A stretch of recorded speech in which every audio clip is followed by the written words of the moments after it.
Hello बच्चों, कैसे हैं आप लोग। आशा करता हूं कि आप लोग बिल्कुल स्वस्थ होंगे, आपकी पढ़ाई अच्छे से तरीके से हो रही होगी। आज हम लोग जिस टॉपिक के बारे में बात करने जा रहे हैं वो है electric field due to an uniformly charge spherical shell. ठीक है, किसके बारे में बात करने जा रहे हैं? तो electric field due to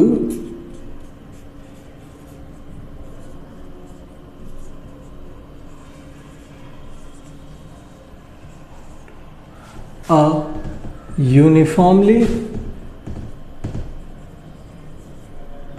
charged shell या स्फेरिकल शेल भी आप कह सकते हैं, इसको स्फेरिकल शेल लिख लेते हैं।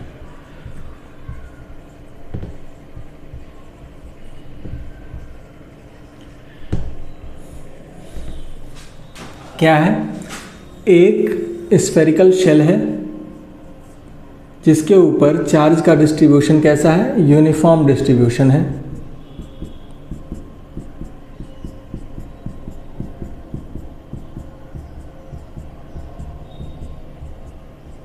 और ये कंसिडर कर लेते हैं कि इस जो शेल है उसकी रेडियस कैपिटल आर है, ये इसका सेंटर ओ है। तो इससे किसी पॉइंट, अब इसके हम तीन जो हैं स्टैंडर्ड पोजीशंस हैं, उस पर हम देखेंगे कि इलेक्ट्रिक फील्ड की वैल्यू कितनी कितनी होती है। अलग अलग जगह हैं, इसलिए वहाँ पर वैल्यू इलेक्ट्रिक फील्ड की अलग अलग होगी। डिपेंड करेगा कि हम उस पॉइंट को कहाँ पर कंसिडर कर रहे हैं। एक बार हम कंसिडर करेंगे कि ये आउटसाइड है, दूसरी बार हम कंसिडर करेंगे कि इसके सरफेस पे है, और तीसरी बार कंसिडर करेंगे कि जो पॉइंट है वो इनसाइड द शेल है। ठीक है, तो हम तीन कंडीशंस में इलेक्ट्रिक फील्ड की वैल्यू को कैलकुलेट करेंगे किसी यूनिफॉर्मली चार्ज शेल के लिए। मान लेते हैं कि इस शेल के ऊपर जो टोटल चार्ज है वो कैपिटल क्यू है, तो उस केस में यहाँ पर जो इलेक्ट्रिक फील्ड है उसको हमको कैलकुलेट करना है। कहाँ पर? आउटसाइड। तो हम फर्स्ट केस यहाँ पर ले रहे हैं, case first at any point outside the shell. किसी आउटसाइड पॉइंट पर हम इस शेल के इलेक्ट्रिक फील्ड की वैल्यू को कैलकुलेट करेंगे। मान लें कि यहाँ कोई पॉइंट P है। इस पॉइंट P पर अगर हमको गॉस लॉ का यूज करते हुए, हम लोग क्या पढ़ रहे हैं? हम लोग एप्लीकेशंस ऑफ गॉस लॉ ही पढ़ रहे हैं, जिसमें हम अभी तक दो चीजें ऑलरेडी पढ़ चुके हैं। यहाँ पर हम इसका तीसरा एप्लीकेशन देख रहे हैं कि अगर आउटसाइड किसी स्फेरिकल शेल पे इलेक्ट्रिक फील्ड की वैल्यू को कैलकुलेट करना है तो हम क्या करेंगे? गॉस लॉ का यूज करते हुए हम क्या करेंगे कि इसके अराउंड एक स्फीयर ड्रॉ कर लेंगे। यहाँ पर स्फीयर का जो सरफेस होना चाहिए वो यूनिफॉर्म होना चाहिए, ऐसा। ठीक है, तो मान लिया कि ये कोई हमारा आउटसाइड पॉइंट P है। ठीक है, एक स्फीयर है और इस स्फीयर को ही हम क्या कह रहे हैं? गॉसियन सरफेस कह रहे हैं। क्या कहते हैं? Gaussian surface. इस गॉसियन सरफेस पर एक छोटा सा एलिमेंटल एरिया ds कंसिडर कर लेंगे, जिसका एरिया वेक्टर इस डायरेक्शन में आउटवर्ड्स ऐसे होगा। नॉर्मली आउटवर्ड्स होता है, जितने भी एरिया वेक्टर्स होते हैं वो कैसे होते हैं? किसी सरफेस के परपेंडिकुलरली आउटवर्ड्स। तो यहाँ पर इलेक्ट्रिक फील्ड की डायरेक्शन, यहाँ से अगर हम इसकी कैलकुलेट करना चाहें कि इलेक्ट्रिक फील्ड की डायरेक्शन कहाँ है, तो यहाँ पर देखिए क्या है? पॉजिटिव चार्ज है। पॉजिटिव चार्ज से हमेशा क्या होता है कि इलेक्ट्रिक फील्ड बाहर की तरफ निकलती है, तो यहाँ पर इलेक्ट्रिक फील्ड लाइंस बाहर की तरफ होंगी। यहाँ पर हम देखेंगे कि ये जो पॉइंट P है इसका जो एरिया वेक्टर होगा वो रेडियली आउटवर्ड्स ऐसे होगा, और सेम इसी डायरेक्शन में इलेक्ट्रिक फील्ड की भी डायरेक्शन होगी। हम हर जगह पे, चाहे जहां पर भी हम ये एलिमेंटल सरफेस लेना चाहें, हर जगह पर हम देखेंगे इलेक्ट्रिक फील्ड रेडियली बाहर की तरफ निकल रहा होगा, क्योंकि ये एक स्फेरिकल शेल है और स्फीयर के परपेंडिकुलरली जो है हमारा इलेक्ट्रिक फील्ड की डायरेक्शन होगी। तो यहाँ पर इलेक्ट्रिक फील्ड और यहाँ पर जो हमारा एलिमेंटल सरफेस एरिया ds है, इन दोनों के बीच का जो एंगल होगा थीटा, वो 0 डिग्री के इक्वल हो जाएगा, क्योंकि दोनों एक ही डायरेक्शन में है। तो इस केस में हम क्या करेंगे? यहाँ पर गॉस लॉ का यूज करेंगे। अकॉर्डिंग टू गॉस लॉ से हमको पता है कि क्या होता है? फाई इज इक्वल्स टू होता है Q inside upon epsilon not इसके इक्वल होता है। और साथ ही साथ हमको ये भी पता है कि फ्लक्स किसके इक्वल होता है, closed integration of E dot ds के। तो यहाँ पर अगर हम फ्लक्स की वैल्यू को कैलकुलेट करना चाहें या फिर इस फ्लक्स को हम हटा दें, इन दोनों को आपस में इक्वेट करें, तो यहाँ पर इसकी वैल्यू हो जाएगी Q inside upon epsilon not is equals to, यहाँ पर देखिए इलेक्ट्रिक फील्ड इस स्फीयर के चारों तरफ जो ये सरफेस है उनसे इक्वी डिस्टेंस है। अगर डिस्टेंस इक्वल है तो इलेक्ट्रिक फील्ड हर पॉइंट पे इक्वल होनी चाहिए। इस वजह से इस सरफेस के ऊपर इलेक्ट्रिक फील्ड की वैल्यू क्या हो जाएगी, कांस्टेंट हो जाएगी। इसलिए हम इसको इंटीग्रेशन के बाहर निकाल सकते हैं यहाँ पर। या फिर एक और चीज़ पहले कर लेते हैं, यहाँ पर जो डॉट प्रोडक्ट है इसको हटा लेते हैं। तो जब इसको डॉट प्रोडक्ट को हटाएंगे तो यहाँ पर आ जाएगा E D S cos theta, और cos थीटा की वैल्यू हमको ऑलरेडी पता है कि ये 0 के इक्वल है, तो ये हो जाएगा cos 0। Q inside upon epsilon not is equals to E ds cos 0। cos 0 की वैल्यू कितनी होती है, 1। तो इसलिए यहाँ पर हो जाएगा Q inside upon epsilon not is equals to close integration of E ds।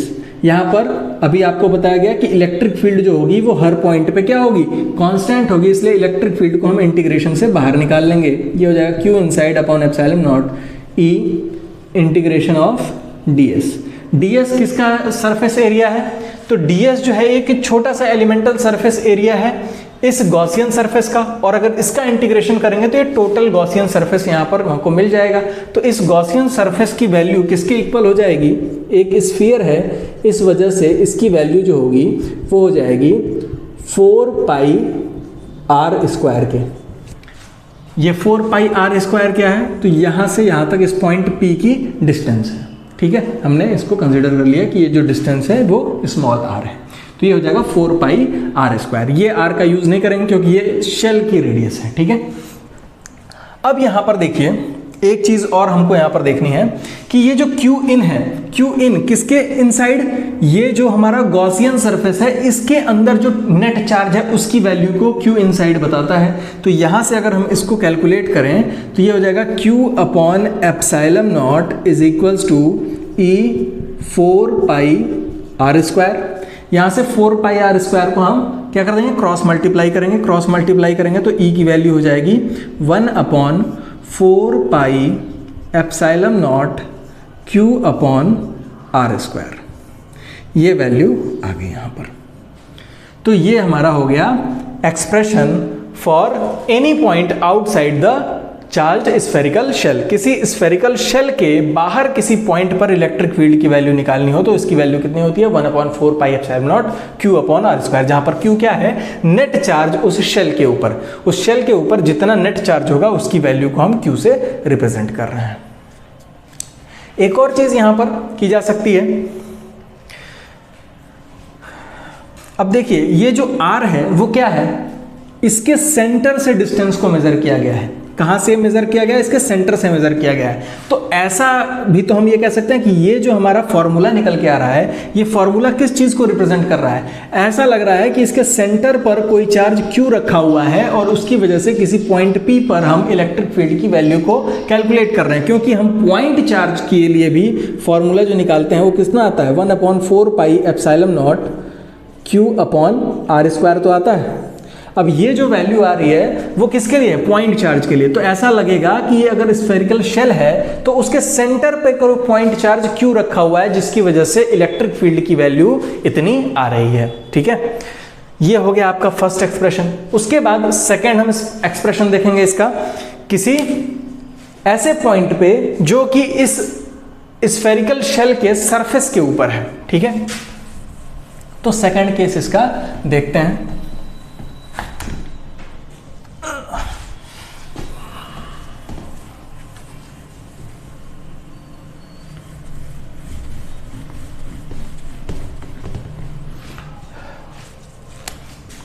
Case 2, at any point on the surface,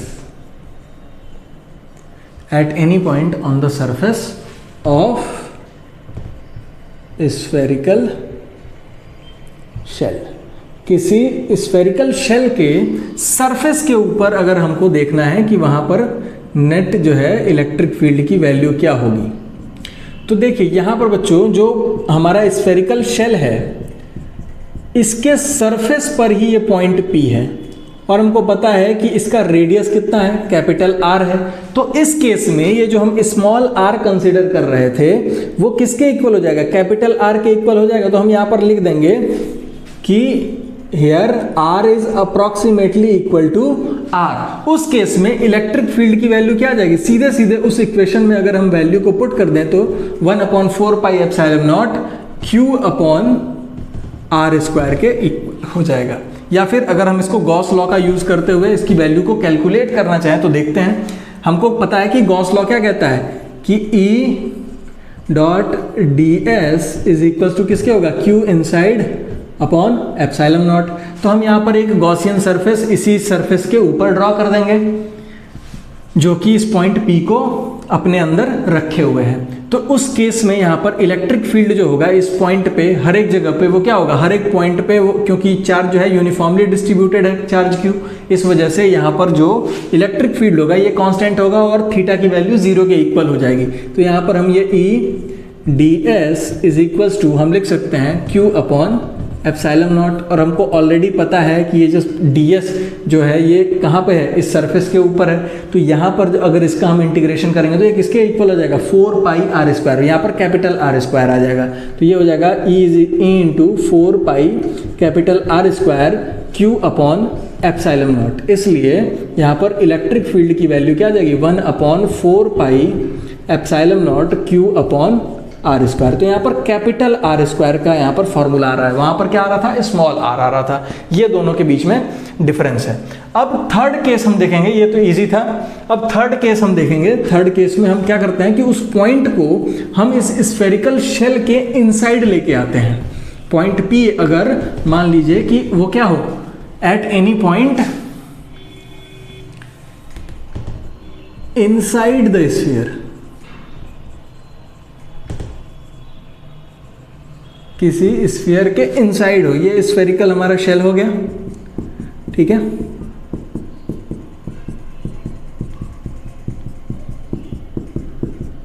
जिस पर यूनिफॉर्मली चार्ज का डिस्ट्रीब्यूशन है, Q चार्ज का। ये इसका सेंटर है, मान लेते हैं कि पॉइंट P यहाँ पर है। तो हम क्या करेंगे, इस P से होकर जाता हुआ एक यहाँ पर स्फीयर ड्रॉ कर लेंगे। इसके ऊपर एक एलिमेंटल सरफेस लेंगे जिसका डायरेक्शन क्या हो जाएगा, ds ये हो जाएगा। यहाँ पर इलेक्ट्रिक फील्ड क्या होगा, सब आउटवर्ड्स होगा। तो यहाँ पर इलेक्ट्रिक फील्ड की वैल्यू को हमको कैलकुलेट करने की जरूरत नहीं है। यहाँ पर हम गॉस लॉ लगाएंगे। गॉस लॉ, गॉस लॉ जो होगा वो क्या कहता है कि E dot D S is equals to होता है Q inside upon epsilon not.